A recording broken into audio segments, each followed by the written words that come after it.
Witam Państwa serdecznie, jest ze mną Paweł Lojak-Kozarzewski, wszystkim chyba znany, członek kadry PPG, utytułowany złoty medalista i indywidualny, i drużynowy, i w ogóle debeściak. Dzień dobry, witam wszystkich. Paweł, powiedz mi, jak zacząłeś swoją przygodę z paralotniarstwem? Całkiem przez przypadek.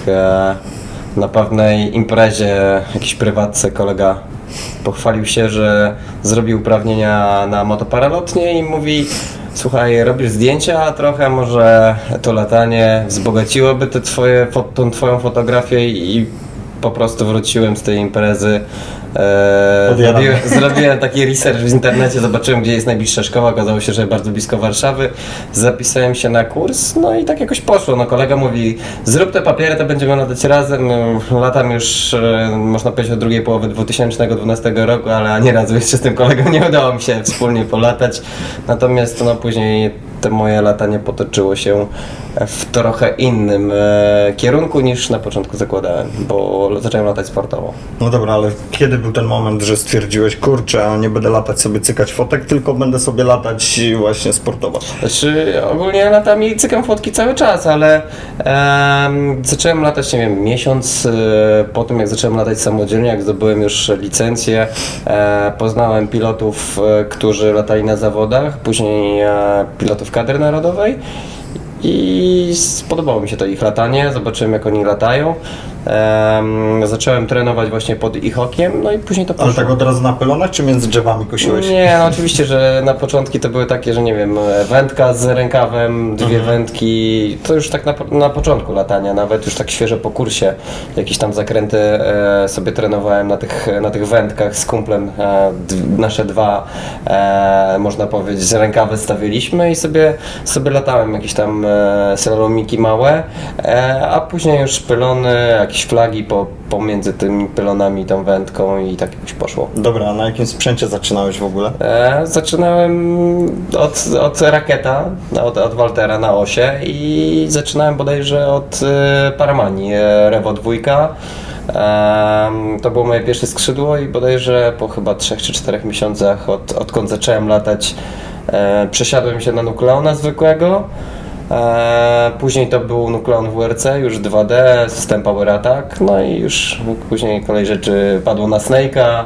A hadrona nie miałeś w międzyczasie? Nie, latałem hadronem sporadycznie tylko i nie latałem, teraz mam hadrona XX, ale wcześniej to był właśnie najpierw Revo, Nucleon zwykły, Nucleon WRC i Snake'i. Dobra, teraz jaki masz sprzęcik? A teraz mam Snake'a XX14, 16. Taka mała rakieta. No, chyba 3 egzemplarze zostały uszyte tej 14. 2 są w Polsce, 1 w Stanach. Powiem szczerze, że przy mojej masie, przy mojej wadze i silniku Tor 250 na plecach, to bez problemu to skrzydło daje radę i czasami gdy na przykład wieje wiatr większy, to ta 14 świetnie idzie pod wiatr, ale zazwyczaj latam 16. Teraz zamówiłem hadrona XX18 pod zawody klasyczne, dość ambitne plany na ten rok, więc kupiłem skrzydło typowo pod klasykę. No i jeszcze mam dużego hadrona 34 Cabrio do lotów z pasażerami. Ale to w trajce już latasz z pasażerami, czy z nami? Tak. Ja jestem tego zdania, że trajka, mam w ogóle samochód, żeby to przewozić, więc komfort psychiczny przy starcie i lądowaniu jest większy. Nie muszę się obawiać, że tam pasażer cokolwiek zrobi, potknie się. No Ryksza właśnie. jest mobilniejsza, ale według mnie bezpieczniejsza jest trajka i latam trajką. Dobra, powiedz mi, co sądzisz o tym, żeby zawody były z pylonami odbywane na wodzie? Powiem Ci, ja jestem zmieszany. Ze względu bezpieczeństwa tak, to jest dobra droga. Natomiast dostępność treningowa jest tak naprawdę w Polsce słaba, ponieważ mamy zimę, mamy taki klimat, jaki mamy i latanie nad Jaką wodą. zimę? Mamy zimę, Latanie nad wodą, nie no, według mnie no Hiszpania, czyli No. bliżej równika, te tereny są zdecydowanie bardziej korzystniejsze i tam piloci trenują cały rok, natomiast no tutaj nasza strefa jakby klimatyczna jest jaka jest i tak naprawdę latanie nad wodą od wiosny do jesieni, a później muszą być przerwy w treningach, dlatego to jest dobra droga, że idzie to nad wodę, chociaż nie wiem, czy to wytrzyma, czy piloci jednak nie wrócą, bo wszyscy będą trenować nad ziemią. No dobra, a jak się lata nad wodą? Jest jakieś, nie wiem, to jest chyba kwestia też przyzwyczajenia wzroku, co? Bo wydaje mi się, jak tak analizowałem, że jednak nad wodą jakby, kurczę, no nie wiem, może nie ma jakiegoś takiego dystansu większego do Zdecydowanie gruntu. piloci sobie pozwalają na więcej nad wodą. Ja to zauważyłem, nie wiem, gdy chłopaki latali w Dubaju, gdy obserwujemy poczynania innych pilotów, bo oni się tym chwalą na przykład na Facebooku i widzę, że tam za tą sterówkę zdecydowanie mocniej ciągną.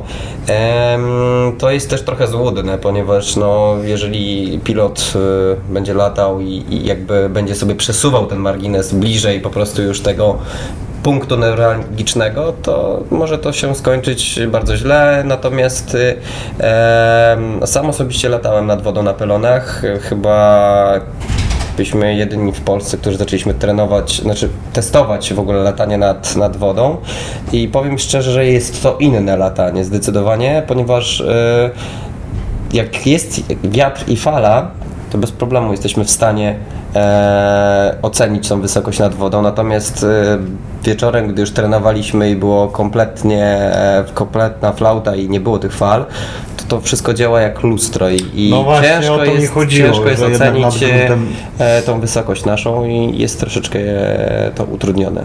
No ale coś już idzie w tym kierunku, żeby jednak latać nad tą wodą? No myślę, że już poszło, ponieważ wszystkie zawody podczas konferencji w Lozannie zostało uzgodnione, że wszystkie zawody teoretycznie powinny być rozgrywane nad wodą.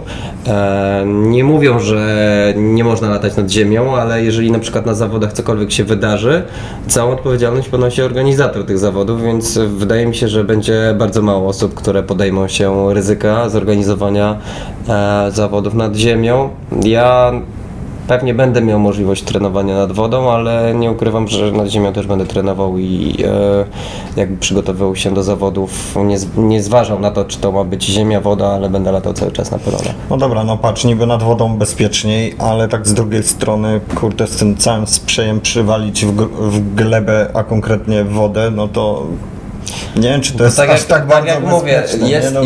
woda jest bezpieczniejsza, ale niektórzy nie mają możliwości trenowania nad wodą, bo nie ukrywajmy, jest to swego rodzaju przedsięwzięcie, ponieważ musi być łódka z zabezpieczeniem, te pylony też jakoś trzeba postawić No z właśnie. platformy, też piloci nie każdy dysponuje kompletem pylonów, żeby latać je nad wodą. Do tego kamizelki i tak dalej, nie? Kamizelki to już jest pikuś, ponieważ nie, w No, Decathlanie przy 250 zł no, kosztuje przy taka całej kamizelka i inwestycji z pewności wystarcza, natomiast sama organizacja, czyli postawienie platform, postawienie pylonów, zabezpieczenie ich, tego latania, tego treningu w postaci łódki, 2 nawet najlepiej, to jest już przedsięwzięcie i nie ukrywajmy, nie mamy jakiegoś dofinansowania ze strony jakichś tam sponsorów strategicznych, którzy po prostu becelują pieniądze, tylko robimy to sami i nie każdego stać na to. Ale to się zmieni. Mam nadzieję. Paweł, latałeś pewnie na sztywnych wyporach.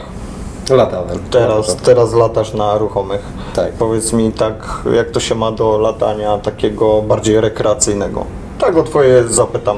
Powiem Ci szczerze, Bo jak tak, cykasz fotki, to- na pewno nie wróciłbym na sztywne wypory. Jeśli latam zawodniczo, tak, bo ja to skrzydło zdecydowanie lepiej czuję, mam jakby możliwość samym ruchem ciała inicjować zakręt wcześniej, więc pod latanie zawodnicze, nawet ekonomicznie latając na zawodach klasycznych, kiedy kręcimy termikę, jest to zdecydowanie łatwiejsze. Natomiast ja nie upieram się, aby pilot rekreacyjny od razu szedł w ruchome wypory, ponieważ to też może trochę straszyć, bo czasami No jak jest właśnie, termika, bo jest- ta uprząż po prostu skacze, pilot niedoświadczony może być trochę przerażony, ale jeżeli chodzi o latanie takie już stricte zawodnicze, to, No to na myślę, że to pewno. ułatwia. No dobra, bo słyszałem właśnie takie opinie odnośnie latania z ruchomymi wyporami, że jest to niebezpieczne, może to po prostu, wiesz, w bardzo łatwy sposób, wiesz, obrócić się i tak dalej, i tak dalej. Ja tylko Nie, mówię raczej. to, co gdzieś tam wyczytałem i dlatego chciałem znać twoje zdanie. Nie, ja uważam, że Ja teraz się na wózek przesiadam. Mój młodszy brat zaczął przygodę z lataniem i lata No teraz właśnie. na sztywnych wyporach i myślę, że jeszcze trochę polata, zanim przesiądzie się. Trzeba swoje po prostu wylatać i stopniowo sobie jakby ten poziom trudności podnosić, ale nie od razu na głęboko w wodę, tylko stopniowo. Dobra, a brat jakieś ambitne plany? Związane, kurczę, z zawodami? czy Młody, tak lata młody tylko? ma 22 lata, więc jeszcze wszystko przed nim. Ja się cieszę, że w takim wieku zaczął, ponieważ ja uważam, że ja za późno zacząłem swoją przygodę z lataniem, ale no, ambitnie. Zamówił już sobie skrzydło, wziął Nucleona XX. Mam nadzieję, że będzie miał taką żyłkę zawodniczą i będzie startował w zawodach. I mam nadzieję, że tutaj dołoży wszelkich starań, aby podpowiedzieć mu jak najwięcej to, co już można powiedzieć ja przerobiłem, podzielę się tą wiedzą z nim i będzie jakby kontynuował tradycję, dość krótką tradycję, ale dość taką z dobrymi rezultatami. Mam nadzieję, że będzie właśnie startował w zawodach, chociaż mówi, że już chce. Mistrzostwa Polski są organizowane, można powiedzieć, na naszym podwórku w tym roku, więc młody już tam deklarował, że będzie latał w Mistrzostwach Polski i oby ten zapał mu jakby cały czas wzrastał. Tego mu życzymy. Paweł, jak wyglądają twoje treningi? Jak to w ogóle wygląda? Nie wiem, umawiacie się, dzwonicie, warun i tak dalej.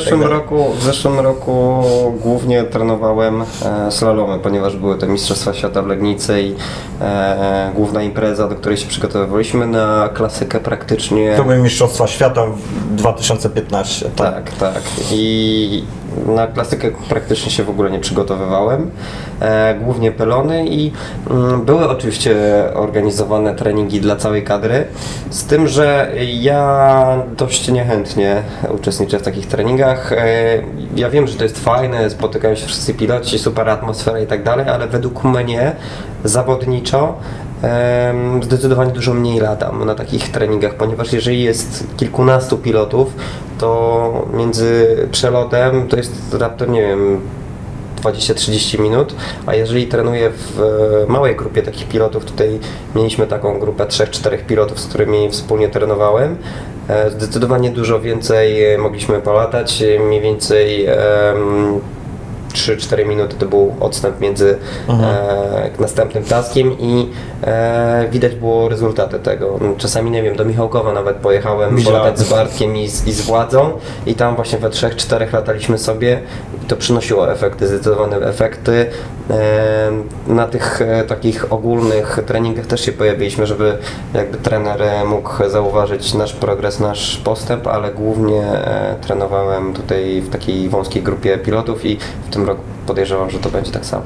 No ale rozumiem, że macie dostęp do pylonów i do takiego zaplecza. Mamy kilka pylonów takich kadrowych stricte, które jakby są rozdzielane, można powiedzieć, między tam jakieś obszary, nie wiem, tu Warszawa i jest skupisko kilku pilotów, którzy trenują na nich, Kraków i na przykład tam też jest kilku pilotów, bądź ze Śląska dojeżdżają do Krakowa. A, czyli wy się dzielicie jakby tymi Tak, pylonami. dzielimy się, Kurde, plus fajnie. niektórzy piloci mają własne pylony. Twoja najbardziej niebezpieczna sytuacja, z jaką miałeś do czynienia? Myślę, że jakiejś takiej hardkorowej nie No. było, żebym musiał pakę rzucać. W ogóle, sorry, że ci wejdę w słowo, ale wy latacie z paką czy bez? No, tak się składa, że jak trenowaliśmy w zeszłym roku, to slalomy nie zabieraliśmy spadochronu, ponieważ no, to jest latanie tuż nad ziemią i ta paczka, tak jak miałem ją z boku zamontowaną gdzieś, to mi bardziej przeszkadzała niż pomagała. Były protesty, żeby nie latać z paczką slalomów, natomiast na konferencji w Lozannie zostało ustalone, że po prostu spadak jest obowiązkowy. W Legnicy była taka sytuacja, że przyszła taka burza, która zniszczyła namioty i zalało nam porządnie namioty i ten nasz sprzęt, więc tam nie było takiej możliwości i organizator jakby sugerował, żeby były, ale to decyzja pilota należała, czy to zabiera ten spadochron i część osób zrezygnowało z niego. Ja teraz mam zamontowany pod uprzężą u dołu, więc nie przeszkadza mi w niczym i latam cały czas ze spadochronem. A twoim zdaniem ma to w ogóle jakiś sens? Podbijacie nisko, nie? No, Jakby nie patrzeć. można powiedzieć, że nie byłoby czasu na jego użycie, jeśli chodzi o slalomy, ale tutaj na konferencji zostało to powiedziane, że w holdingu różne rzeczy się zdarzają, chociaż ta separacja jest tak duża, jest 3-4 pilotów w powietrzu, jest separacja pionowa, taka No tak, wy piętrowa. już się przygotowujecie do samego wejścia w Latamy po slalomy. kręgu, więc raczej nie było jakichś tam niebezpiecznych sytuacji. Ja tak naprawdę teraz ta paczka mi nie przeszkadza. Są piloci, którzy uważają, że to jest dodatkowe jakieś obciążenie, balast, które ma w kilkunastu procentach wpływ na czas. Dla mnie, ja latam cały czas z paczką. Uważam, że nie ma sensu jej po prostu wyciągać i wkładać ponownie, tylko jak już jest założona, to niech będzie i trudno, no, mi to nie przeszkadza. A wracając do mojego pierwszego pytania odnośnie właśnie tej niebezpiecznej sytuacji. Co, to chyba w zeszłym roku była taka jedna sytuacja, bo dość teraz aktywnie zacząłem się bawić w jakieś takie fikołki. Tak, no ciągnie mnie w tym kierunku i pamiętam, że chyba była taka sytuacja, która zamroziła krew w żyłach kilku pilotów. Snake'iem 14, jeszcze wtedy prototypem, nabierałem wysokości lecąc na pełnej belce do góry i podejrzewam, że mogła być taka sytuacja, że po prostu nie odpuściłem belki speeda, chciałem wejść w loopa i dostałem dość mocne podwinięcie, zanurkowało skrzydło w dół i był taki moment, chwilę, że ręka już miała lecieć do paczki, ale skrzydło się otworzyło i jakby takim ślizgiem zaczęło wyrównywać poziom i wtedy odpuściłem silnik bez problemu, wyszedłem z tego i to była taka sytuacja chyba najpoważniejsza. Chociaż jeszcze była taka jedna sytuacja, jak latałem na początku, jak latałem jeszcze osą i nukleonem, wykonywałem 8 i robiąc zakręt dostałem lekkiego migacza. No osa to nie był potwór, więc tam po prostu klamka zamknięta nie pomogła i pamiętam, wtedy wylądowałem na kolanach. Nic się mi osobiście nie stało, nawet siniaka nie było, ale wystraszyło cię to, co? no i rama do wymiany była, śmigło, więc było to takie dość spektakularne, takie pierwsze przyziemnienie. No, poza tym to raczej nie było takich niebezpiecznych Na sytuacji. wodzie nie lądowałeś jeszcze. No nie zdarzyło mi się, Orzeł chociaż widziałem. lądował, nie? Tak, Orzeł lądował, pozdrawiamy Orła.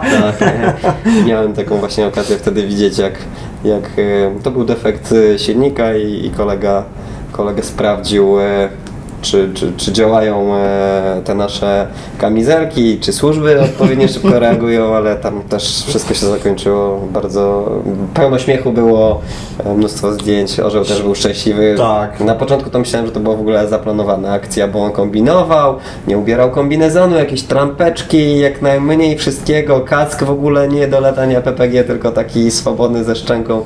Ja byłem przekonany, że on po prostu zrobił to celowo, ale później się okazało, że tam się odkręciła śruba od śmigła w snapie, jedna jedyna, odjechało śmigło i kolega właśnie lądował w wodzie. Widziałem na Facebooku, bo obserwuję twojego Facebooka. Jesteśmy nawet znajomymi na Facebooku. Oh yeah. Paweł, widziałem, że bardzo dużo wrzucasz rzeczy takich właśnie, często organizujesz takie spotkania dla dzieciaków. Na czym to polega? Nie wiem, co chcesz im przez to przekazać. Czy to wyszło spontanicznie, tak jak moje latanie? Bo bardzo fajna inicjatywa i no chciałem się dowiedzieć, jak to Dzięki. wygląda. Ogólnie rzecz biorąc, robiłem jakiś pokaz na dożynkach takich gminnych, tam gdzie skąd pochodzę i po tym pokazie, gdy wylądowałem, miałem tam swoje stoisko, bo chciałem jakby rozpropagować ten swój sport w regionie, z którego pochodzę i przyszła moja koleżanka, która jest właśnie nauczycielem w przedszkolu i zaproponowała spotkanie. Powiedziała, że to zazwyczaj z aktorami tam 20-30 minut trwa, więc tyle mniej więcej czasu powinienem poświęcić sobie na to spotkanie, ale usiadłem sobie wcześniej, przemyślałem, jak to poprowadzić, żeby te dzieciaki zachęcić do tego spotkania. No i te pierwsze spotkanie to bodajże 1,5 godziny ja musiałem zakończyć, ponieważ śpieszyłem się do pracy. To później poszło, można powiedzieć, pocztą pantoflową. Właśnie te zdjęcia na Facebooku też dużo dały. Mam chyba za sobą już kilkanaście, za 20 spotkań i nie tylko przedszkola, to były już nawet i gimnazja, szkoły podstawowe. Właśnie w poniedziałek byłem w jednej szkole podstawowej, jutro mam wizytę w drugiej szkole podstawowej. Wszyscy się pytają, po co to robię, bo zazwyczaj No właśnie stąd moje pytanie. jadę i opowiadam, bo mogę. Pomogę, po prostu sprawia mi to przyjemność, satysfakcję tego, że tak naprawdę od wczesnego wieku dzieciaki wiedzą, że mają takich reprezentantów Polski. Że można latać, nie? Tak, ogólnie rzecz biorąc, ja te zajęcia prowadzę dość tak interaktywnie, ja cały czas proszę te dzieci do siebie, nie wiem, dla nich po prostu przeżyciem jest otwarcie pokrowca i wyciągnięcie skrzydła.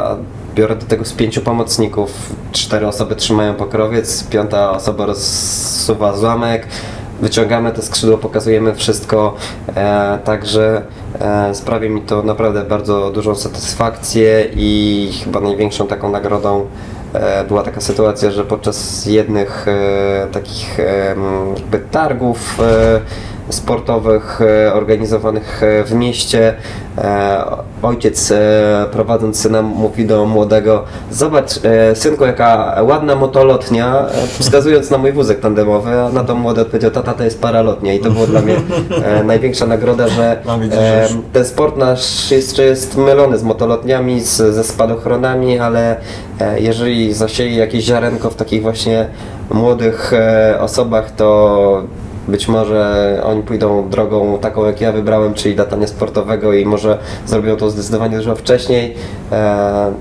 Mam nadzieję, że te moje spotkania pomogą dzieciakom w jakiś sposób w przyszłości i pokażą im, że nie tylko piłka nożna, nie tylko jakieś tam sporty walki, ale latanie to jest to, co przynosi im jakąś satysfakcję i fan z tego.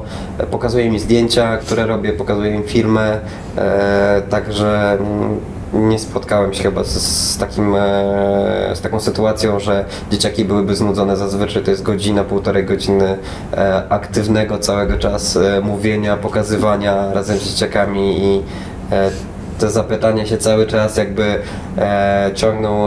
Ja tak naprawdę jutrzejsze to już jest jedno z ostatnich moich spotkań, ponieważ jak już jest pogoda dobra, to ja się skupiam tylko na treningach. Ale gdy się ten sezon kończy jesienią, wtedy jakby reaktywuję te swoje spotkania i na jakby te zaproszenia nie narzekam. Mam zaproszenia z całej Polski, nie wiem, z Lublina, z Lublińca, Super. więc to poszło w fajnym kierunku i cieszę się, że w ogóle inni piloci zaczynają organizować tego typu warsztaty. Piloci kadry narodowej, jest już kilka osób, które właśnie się wybierają na takie spotkanie, bądź zorganizowali już takie spotkanie, i tutaj jakby osoby, które chcą zorganizować coś takiego, chętnie podzielę się doświadczeniami, mam trochę tego, no mam nawet chyba jakieś takie spotkanie nagrane, więc mogę udostępnić, jak to wygląda, i nie jest to trudne.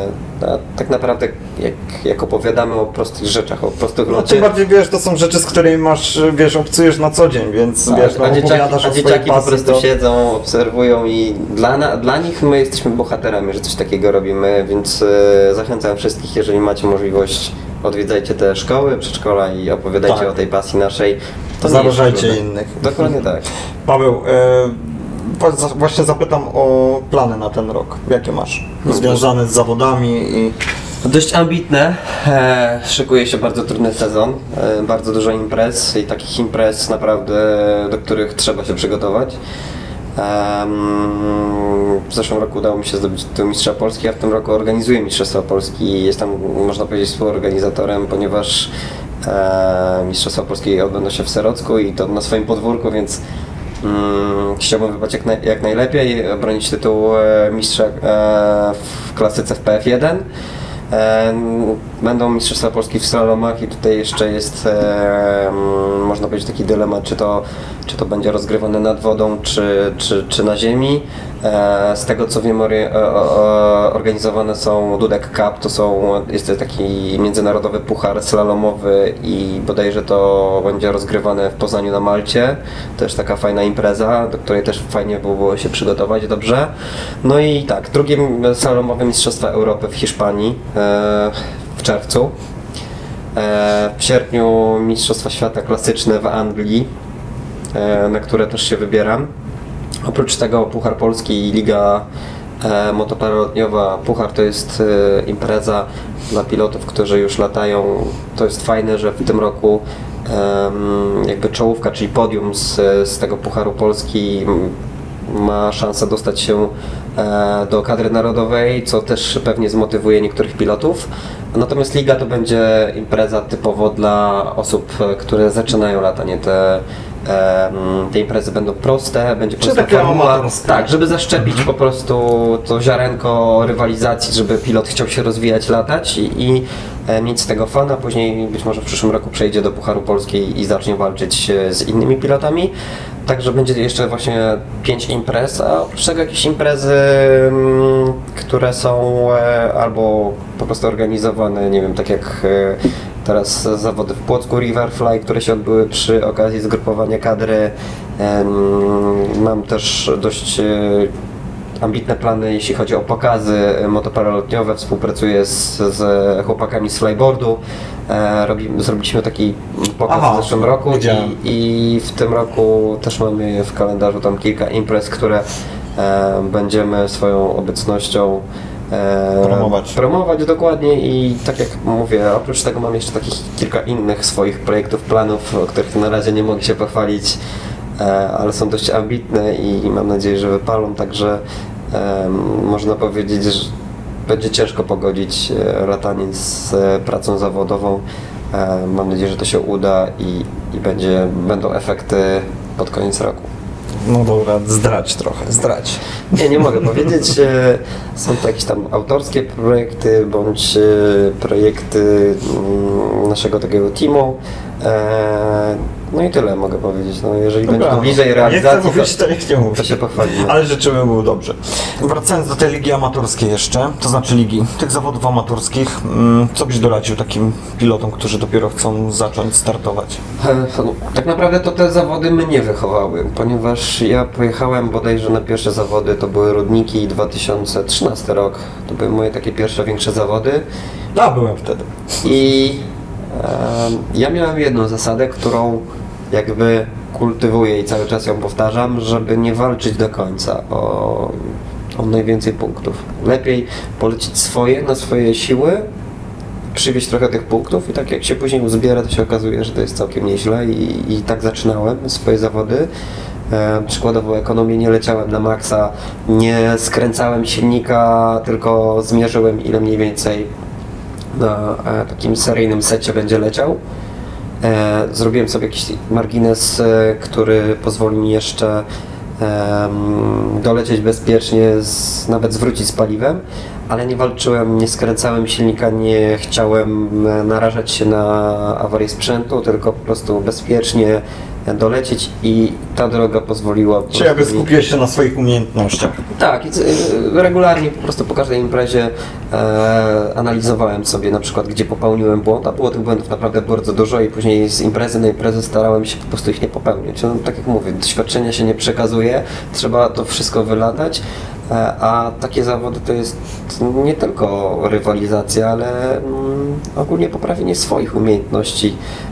Ja bardzo dużo się nauczyłem na takich właśnie zawodach ligowych, a oprócz tego to jest też taki dobry sposób na to, żeby wyeliminować swoje błędy, ponieważ obserwują nas inni piloci, którzy są lepsi, którzy mają doświadczenie i wielokrotnie widziałem sytuacje, kiedy jakiś tam świeży pilot, który się pojawił pierwszy raz na imprezie, wystartował lata i wszyscy piloci biegną i pokazują mu, żeby lądować, bo się okazało, że tam jakąś konfigurację skrzydła miał złą, a na przykład odpuszczone tremery i ciągną za sterówkę, za centropłat pilot po wylądowaniu mówił, że on tak zawsze lata, więc na krawędzi po prostu bezpieczeństwa był, ale nigdy nie miał jakiejś tam sytuacji awaryjnej. Natomiast tego typu właśnie latanie powoduje, że my podnosimy swoje umiejętności, a dodatkowo jest taki jakiś dreszczyk rywalizacji i to nakręca.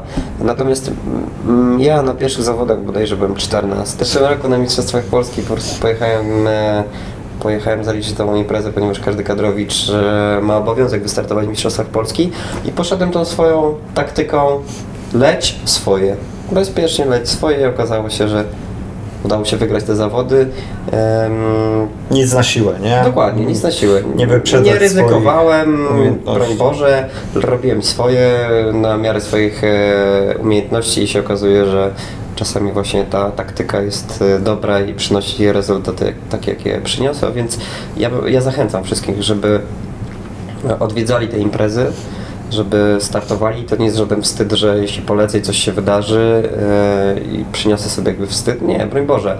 To tak naprawdę uczy i pokory trochę i podnosi umiejętności, a przy okazji właśnie jest takie zaplecze pilotów, którzy są doświadczeni i mogą bez problemu pomóc. Nie spotkałem się z taką sytuacją, że pilot kadry odmówił na przykład pomocy i nie wytłumaczył czegoś pilotowi, który zadał pytanie. Zazwyczaj my się chętnie tą wiedzą dzielimy, ponieważ to wpływa na bezpieczeństwo pilotów w Polsce, a na tym chyba wszystkim zależy. Mogę to potwierdzić, bo byłem w tamtym roku na memoriale Grzesia Krzyżanowskiego. Odbyły się też zawody na pylonach i nie było takiej sytuacji. Było dużo świeżaków zaczynających przygodę z pylonami i faktycznie widziałem, że jednak tam kadrowicze latali, pomagali, tłumaczyli i tak dalej. I nie było czegoś takiego, że ktoś coś źle zrobił na zakręcie i jakieś śmiechy, chichy. Było naprawdę wszystko full profesjonalnie i takie naprawdę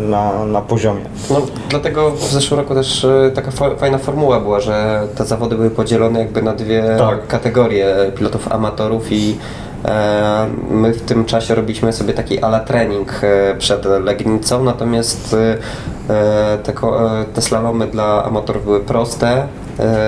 Były bodajże Marcin Krakowiak wtedy opiekował się tą grupą amatorów i tam nic się niebezpiecznego nie wydarzyło. Dlatego jeżeli wszystko robimy z głową, bezpiecznie i pod nadzorem osób, które mają pojęcie o tym lataniu, to według mnie nie będzie takiej sytuacji, że coś tam się wydarzy. Teraz warto brać udział w takich imprezach. Coś się teraz organizuje, jakieś zawody właśnie na memoriale Grzesia? Myślę, że ten memoriał będzie co roku rozgrywany i w tym roku również ta impreza jest zaplanowana na środek maja, ponieważ teoretycznie memoriał powinien wypadać w okolicach 16 czerwca, natomiast w czerwcu wyjeżdżamy na drugie Mistrzostwa Europy w slalomach, więc miesiąc wcześniej jest ta impreza rozgrywana.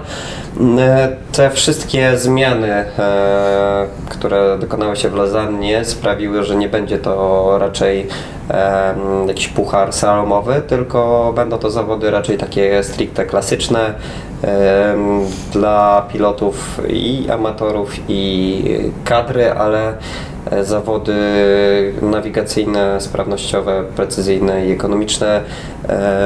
Tak jak mówię, nikt nie chce brać odpowiedzialności za to, jeżeli cokolwiek by się wydarzyło i później odpowiadać, że to było rozgrywane nad ziemią slalomy. Slalomy w tym roku według mnie wszystkie pójdą w kierunku wody. A w przyszłym roku, z tego co słyszałem, jest gruba impreza we Wrocławiu, The World Games Wrocław 2017 i wszystko na to wskazuje, że pylony wrócą na ziemię i będziemy latać nie nad wodą, ale na ziemią. Jeżeli będzie taka sytuacja właśnie, że piloci nie będą mogli trenować nad wodą, nie będą mieli warunków, zaplecza i pogody, to będą latać nad ziemią i to chyba zostanie tak. Będziemy widzieć, co czas pokaże. Dokładnie. Jeszcze zapytam o sprzęt. Macie standardowe wersje napędów? Wiesz, ty masz Tora 250. Czy jakoś je modyfikujesz pod zawody, czy typowa standardowa konfiguracja jak przy zakupie? Ja swój silnik modyfikuję tylko śmigłem, przepraszam, i nigdy nim nie grzebałem. Zawsze latałem na ustawieniach seryjnych, nawet tak jak mówiłem w zeszłym roku na Mistrzostwach Polski Ekonomii nie zmieniałem żadnych dysz, nic nie modyfikowałem, zmieniałem tylko śmigło, 140 zakładałem na ekonomię, żeby było bardziej wydajniejsze i mniejsze obroty do lotu poziomego. Slalomy tak naprawdę to jest ustawienie seryjne i nie modyfikowałem nic, chociaż niektórzy piloci kadry tak cały czas tam grzebią sobie, coś modyfikują, poprawiają, sprawdzają. I ja cały czas staram się latać na fabrycznych ustawieniach, bo są bezpieczne. Przede wszystkim dla sprzętu wolałbym polecieć wszystko niż w połowie zawodów, chociaż mam 2 silniki i jestem w stanie bardzo szybko przesiąść się na drugi silnik w takiej samej konfiguracji, ale nie modyfikuję tego. A jakie śmigło masz? Bo nie powiedziałeś. Różnie, te śmigła mam różne. Głównie Peszkę i Wetek. Wcześniej latałem dużo na Weteku, teraz na Peszkę. Mam 133 cm, to jest takie standardowe śmigło, którym latam głównie, ale na ekonomii i na slalomy ta 140 też troszeczkę więcej ciągu oferuje, co mi się przydaje, a w ekonomii na mniejszych obrotach mogę latać poziomo, więc też mniej silnik pali i z tego co słyszałem, to w tym roku też coś tam się ma pojawić nowego, jeśli chodzi o śmigła i zobaczymy to. Mam dostać takie śmigło na testy. Na razie latam na peszkę głównie. Paweł, to, że startujesz w zawodach, latasz, wiesz, ekstremalnie, chyba najbardziej hardkorowo, jeśli chodzi o sporty paralotniowe, bo później jest jeszcze poza slalomami jest akro, no ale akro lata wysoko, więc jakby to zagrożenie jest trochę mniejsze, więc wybrałeś dyscyplinę, która jest najbardziej hardkorowa. Ale powiedz mi, czy latasz sobie też, nie wiem, rekreacyjnie, czy między drzewami, czy fiku-miku właśnie, no bo jak latasz sobie tak, jak nie przygotowujesz się do zawodów, a masz chęć po prostu polatania? No to jest latanie właśnie takie fikumiku, czyli Aha. to co lubię najbardziej, czyli nisko, szybko. Często właśnie bawię się w jakieś takie ewolucje, strasznie mnie ciągnie w tą stronę akro, tam obserwuję Sandro z Acro Collective i gdybym miał tylko więcej czasu i nie poświęcał tak dużo czasu na przygotowania pod zawody, to pewnie, być może w przyszłym roku taki mam mam małe marzenie, żeby rozwinąć się w tym lataniu akro. Natomiast głównie latam gdzieś tam po okolicy i nie oszczędzam się, czyli szybko, dynamicznie. Na Snake'u? Tak, głównie Snake. Zdarzyło mi się w zeszłym roku w listopadzie z kolegami polecieć z Warszawy na Śniardwy, tam prawie 200 km. Zaliczyłem ten lot, ale tak jak to nie jest moja bajka, to nie jest mój świat, że się leci po prostu ze strzałką w linii prostej. W trakcie tam tego przelotu to kilkukrotnie jakieś lupy, nie lupy, zejścia nisko. Chłopaki na radiu mi mówili, że jestem niepoczytalny i tylko marnuję paliwo, które powinienem oszczędzać, ale ja musiałem od czasu do czasu tam odreagować sobie, można tak powiedzieć, i wykonać jakieś tam ostre zakręty ze 3 razy, a jeśli jak tam ktoś widziałem, że machał, to zszedłem, niziutko pomachałem też, więc te latania takie typowe, przelotowe nie rajcuje mnie kompletnie. Nie twoja bajka. No ale nie myślałeś sobie, wiesz, polecieć w taką podróż, gdzieś, wiesz, spakować jakieś gadżety. Jak słucham historii na przykład kolegów, którzy biorą paliwo, lecą sobie gdzieś, lądują, tam nocują i lecą dalej, no to jest świetne, No, wiesz. tak. Być może też kiedyś mi się spodoba taki styl, ale na chwilę obecną to latanie takie agresywne, jeszcze ostatnio zakładam często dymiarkę i wzbogacam swoje latanie właśnie dymiąc, to jest to, co na chwilę obecną mnie kręci i rajcuje i taki styl lubię najbardziej. Ale tak jak mówię, kręci mnie akro, a czy za 2 lata nie przyjdzie tak, że nie wiem, będę chciał zrobić jakiś duży przelot daleki i też będzie mi to sprawiało przyjemność, to zobaczymy. No, wszystko A powiedz mi, znasz jakichś pilotów napędowych u nas w Polsce, którzy latają stricte akro? Z silnikowych chyba raczej No nikogo właśnie, nie znam. bo tak, chodzi mi o Jakby silnikowych. była taka osoba, to chętnie bym właśnie się wspierał teoretycznie i praktycznie, żeby to robić bezpiecznie. Bo swobodnie mamy kilku swobodnie wariatów, między innymi Sandro. I kurczę, no... Tylko jest- trochę inaczej jest z tym napędem, nie? Jednak trochę trudniej wykonać jakieś Oczywiście, takie... że tak, ale to nie ma takiej możliwości, że nie można, tak? No. Jest wielu pilotów na świecie, w Stanach dość dużo, którzy właśnie kręcą akro na napędach, nie wiem, czy Malagita, który też świetnie sobie w tym radzi. Tak naprawdę tylko ogranicza mnie czas teraz, bo priorytetem jest moim przygotowywanie się do zawodów, oprócz tego jeszcze właśnie praca zawodowa, więc nie mam tego czasu aż tak dużo. Tak jak mówię, kalendarz imprez jest tak bogaty, że o jakimś tam urlopie wypoczynkowym w tym roku muszę zapomnieć na rzecz właśnie startów w zawodach. A próbowałeś kiedyś w ogóle latać swobodnie? Od tego się można powiedzieć zaczęło, ponieważ No robiłem tak, ja pierwszy nie i mówię drugi o etap. kursie akurat, tylko czy... Byłem raz na holach pod Lublinem. Dość było to wcześnie, bodajże marzec jakiś, ta termika jeszcze nie była jakaś, więc raczej to były takie dłuższe zloty. Później jak już dzień się skończył, to założyliśmy napędy i polataliśmy sobie po okolicy napędowo. Natomiast ten czas tak samo.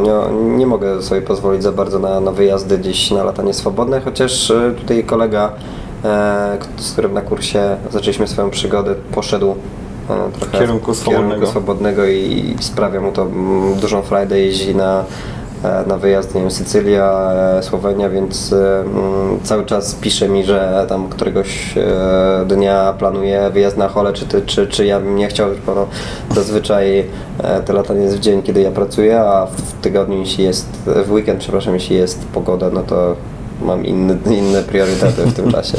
Okej. A powiedz mi, co sądzisz o takich zawodach, które są organizowane, LB Polska, loty biwakowe? To też jest świetne. Powiem szczerze, że ostatnio się właśnie... To jakby nowa taka kreacja, nie? Tak. Została stworzona i... Dla mnie to jest właśnie super przygoda, super fajne latanie. Myślę, że znajdzie się spora grupa osób, które będzie kręciło tego typu forma rywalizacji i właśnie tego typu przeloty, bo jest to połączenie takie, można powiedzieć, latania i jakiejś tam eksploracji terenu. Tak, tak.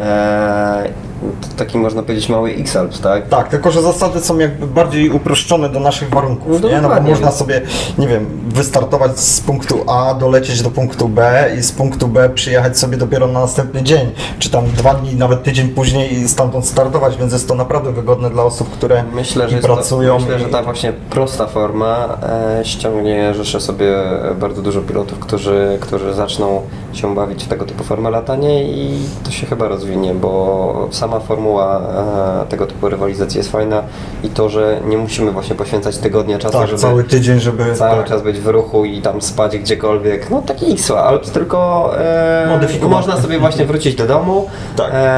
jak będzie warun, jechać jeszcze raz. Tym bardziej, że u nas nie ma takich, wiesz, non-stop warunu, nie? Więc Dokładnie, jest to więc jakby... nasz klimat jest taki, jaki jest i myślę, że to się przyjmie w Polsce. Też tak myślę. Paweł, a czym się tak zajmujesz poza lataniem?